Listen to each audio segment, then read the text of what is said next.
get this straight. Machines can do the work. Machines can do the work. Machines.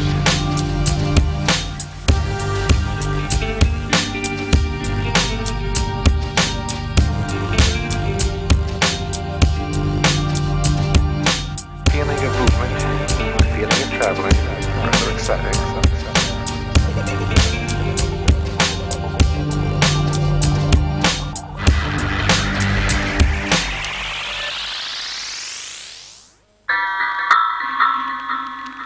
On reçoit ici un certain nombre de jeunes qui sont dans ce qu'on appelle les pôles espoirs, c'est-à-dire qu'ils s'entraînent tous les jours avec aménagement horaire. Donc on a un pôle espoir en athlétisme, en handball, en basket, et puis on a également un pôle France en roller artistique. Ce sont des athlètes qui sont ici à demeure, en internat, avec des aménagements horaires, le suivi médical, et qui profitent d'installations qui sont assez extraordinaires, et notamment donc, cette piste d'athlétisme qui est unique en Île-de-France, qui vient d'être faite. Et donc là on a les meilleurs athlètes du département qui viennent s'entraîner tous les jours pendant la saison hivernale, et puis on a les athlètes du pôle qui eux s'entraînent toute l'année. Et tous ces jeunes-là se préparent aux plus hautes compétitions, championnat de France, championnat d'Europe.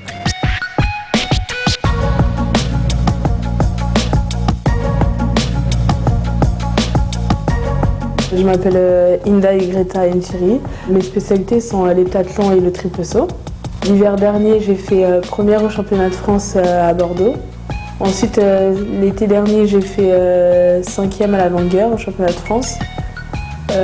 Première au triple saut encore, donc championne de France triple saut. Et 3e en heptathlon cet été.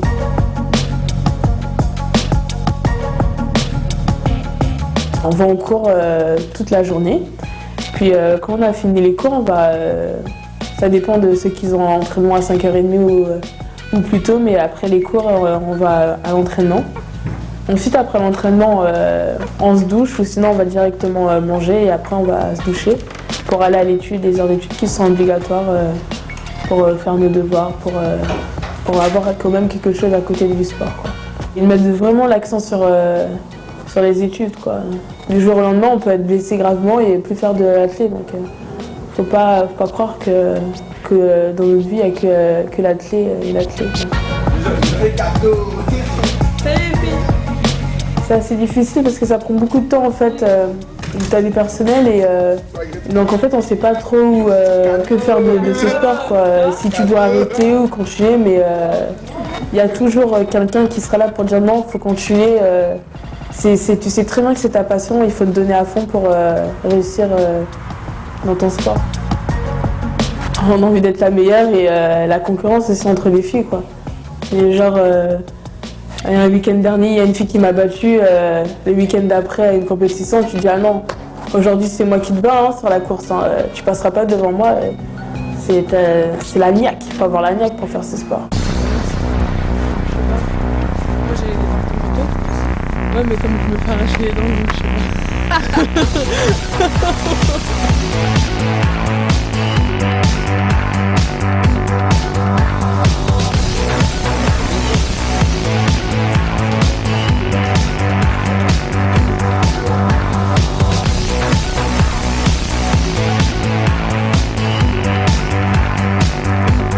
Greta, ne pousse pas la courbe. C'est ta course, ça? L'écartement, c'est le bon? Alors tu recentres d'un pied, tu fais attention de ne pas couper ta courbe. On a une structure qui permet d'avoir les athlètes dans un environnement proche de leur établissement scolaire, de leur lieu d'entraînement, d'un suivi médical qui reste perfectible mais qui est quand même pas mal adapté, lieu de restauration donc qui gagne du temps et de l'énergie donc par rapport à toute cette organisation qui est vraiment pour moi un facteur déterminant pour la réussite et des études parce que c'est aussi le but du pôle, c'est qu'ils réussissent leurs études et de leur carrière sportive.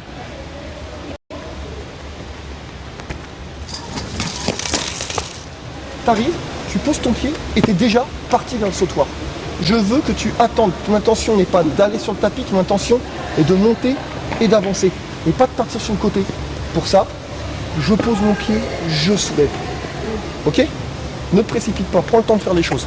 Chacune des athlètes avait quelque chose à corriger sur sa course ou sur son saut. Moi en particulier, mon pied d'impulsion qui n'était pas assez tendu, je ne poussais pas complètement sur sur ma jambe, mais c'est quelque chose que je travaille souvent, quoi. Mais c'est pas encore acquis. On va dire que c'est comme ça qu'on progresse, quoi. Mais des fois, au fil du temps, ça devient lassant, mais on s'habitue, quoi. C'est comme ça. Si on veut réussir, c'est comme ça qu'on apprendra, quoi. L'appui, t'es pas complètement tendu. Il faut monter sur la pointe de pied. Là, t'es trop rapide encore. Donc moi, en tant qu'entraîneur, je suis censé ne m'occuper que de l'aspect sportif, c'est-à-dire des séances, de la gestion des athlètes au niveau des compétitions. Mais en fin de compte, je me rends compte que je dois axer aussi mon travail sur leurs études, c'est-à-dire que je les suis un petit peu au niveau des conseils de classe, savoir comment que ça se passe, si besoin de diminuer un peu la quantité de travail d'entraînement pour qu'ils puissent assurer leurs études. J'essaie d'avoir un maximum de dialogue avec eux pour savoir un petit peu comment c'est dans leur vie, parce que bon, on ne peut pas exiger d'un athlète qui soit on va dire au top et disponible pour réaliser des gestes aussi fins qu'un saut en longueur bien réalisé si dans leur tête ils sont pas vraiment disponibles. Donc il faut aussi que je sache un petit peu comment ça se passe un petit peu dans leur vie de tous les jours, etc. quoi. La nounou c'est vous quoi en fait. Ouais, la nounou c'est moi, ouais. C'est nounou, entraîneur, grand frère, un peu toutes les casquettes, tout en essayant de pas trop m'ingérer dans leur vie personnelle, quoi. Ça pousse pas autant que je le voudrais ici, hein.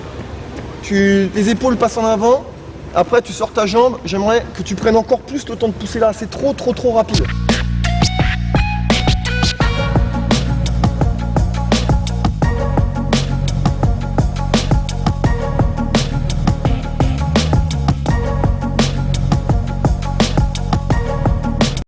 Quand on court, on dévoile un peu sa personnalité, donc c'est ça en fait.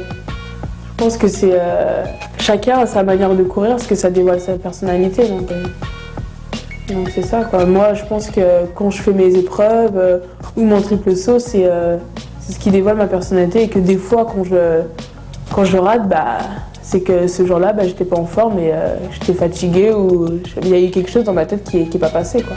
Depuis que je fais de l'athlé, j'ai remarqué que je suis un peu plus mature, et dans la tête, c'est un peu mieux, quoi. Ça a révélé un certain mental que je pensais pas avoir avant, quoi.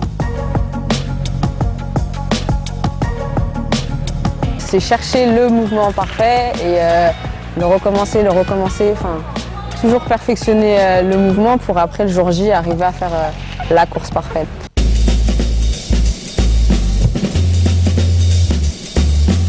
J'ai pas d'objectif spécial, à part descendre les chronos, améliorer la technique, il n'y a pas d'objectif spécial. En plus je suis espoir 1, donc voilà. Espoir ça dure 3 ans, donc j'ai 3 ans pour voir comment ça va se passer. C'est un sport, donc c'est un loisir, donc il faut se faire plaisir à chaque fois. C'est bien la compétition, mais il faut se faire plaisir quand même. Nous ici, on a envie d'avoir des titres, on n'est pas là pour rigoler, quoi, on va dire. Donc, à l'heure d'aujourd'hui, je sais que l'athlé, c'est pas un passe-temps, quoi. C'est entre guillemets mon métier, quoi. I would like to demonstrate a practical use of these machines. Là, c'est mieux. C'est mieux, mais c'est encore trop rapide. Les objectifs, oui, sont d'atteindre les sélections en équipe de France et de réaliser les meilleures performances possibles. Donc je crois que sur la saison dernière, entre la saison d'hiver et la saison d'été, on est à une bonne vingtaine de podiums au championnat de France sur l'ensemble des athlètes du pôle. Il y a de gros moments de satisfaction. Je veux dire, quand un athlète gagne une compétition comme les championnats de France, une médaille au championnat de France, c'est quelque chose de très fort. La relation avec les jeunes, c'est quelque chose de super gratifiant pour un entraîneur. Je veux dire, moi, j'ai la chance d'avoir un groupe vraiment où on travaille en s'amusant. On tisse des liens qui dépassent vraiment le cadre de la simple relation entraîneur-athlète. On a des moments, des fois même sans avoir besoin de parler, des choses qu'on ressent qui sont très fortes.